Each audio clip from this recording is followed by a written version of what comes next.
Hi YouTube! This video is slightly tilted because I'm an asshole. I know I haven't made a video in a while, but I kind of feel compelled to make this one because it was such a surreal experience. My grandmother recently died. That's not the surreal experience. But, we were at... Well, it wasn't really a funeral service. I don't think she actually had one of those. But it was one of those things where they put the urn in the ground and people say some words and then everybody goes off to your uncle's house for barbecue. I don't know. I don't know if other people do it that way, but that's sort of the way it happened. This is a woman who grossly abused her children. And they were obviously affected, are still affected by the abuse that they faced. And it's a surreal experience to be huddled around the ashes of an old woman while your emotionally distraught uncle remembers fondly that she taught him how to cook and sew, and somehow also fondly remembers her beating him with a belt that had an acorn buckle to the extent that he had the indents of the acorn on his legs.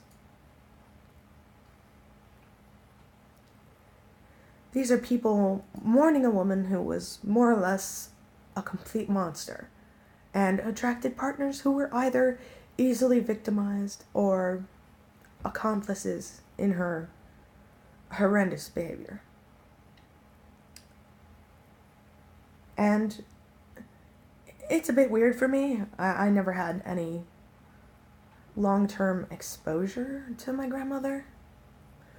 But the things that my mom and her brothers and sisters ended up doing later in life highly reflect exactly how she impacted them. And it was a horrible thing to experience. And it even impacted us who were born after.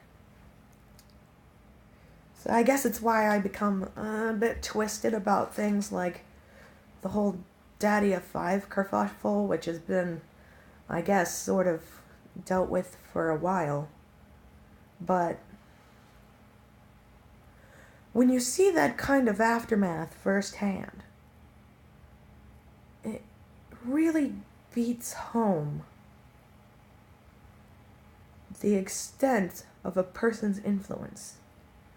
This is a woman who was ultimately, even if she was investigated, she was never punished. Nothing was ever found because she worked for social services. What a great way to cover up your crimes against your children. Just work for the authorities, I guess. My mom told me stories about how she had mattresses that she had to sleep on that were rotting through,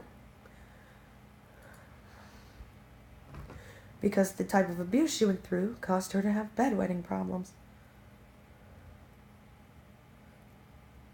And I think all of my uncles have issues with alcoholism to this day. The uncle I had in New Mexico, who we went down to live with, but then had to quickly abscond from, also has some drinking problems, but also has intense anger issues because of the way he was raised by this woman, who was supposed to protect him and yet somehow couldn't fathom even attempting to do so. And I guess to a certain extent, I blame my grandmother for the fact that my mom isn't a very huggy person. It's not that she's not affectionate. It's just that she's not conventionally affectionate.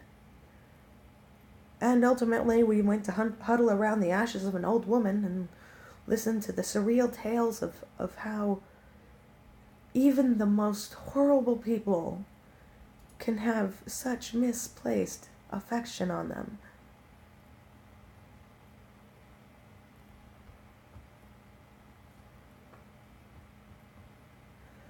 The man who read from the Bible, who was at the service, who I don't believe was family, talked about how she always showed up to the church dressed to the nines.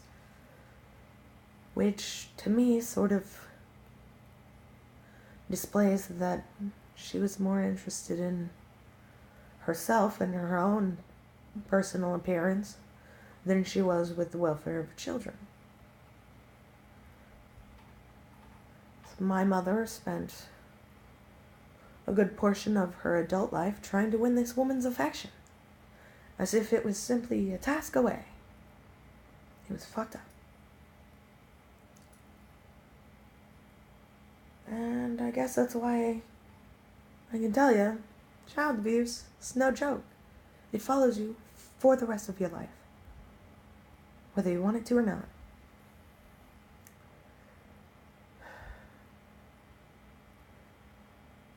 It was like being in the middle of some strange TV show, and yet it's real. It's fucked up. And I guess that's just what's been on my mind. Hopefully I'll start making more videos soon. Take care, everybody.